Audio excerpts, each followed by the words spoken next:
एक बहुत बड़ा नैरेटिव चला था कि दलित हिंदू नहीं है, हमें क्या सच्चाई है?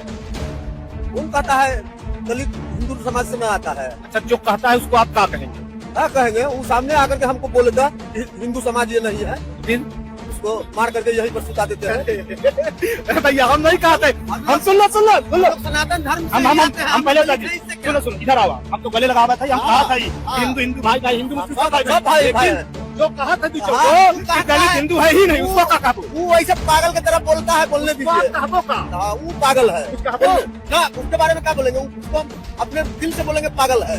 वो कहता है कि दलित समाज के मंदिर में नहीं जाते, तो हम लोग रात दिन पूजा करते हैं। आप दलित समाज से हो? नहीं, हमारा सहनी है, तो तो मंदिर में तो जाने नहीं देते आपको? कैसे नहीं जानते?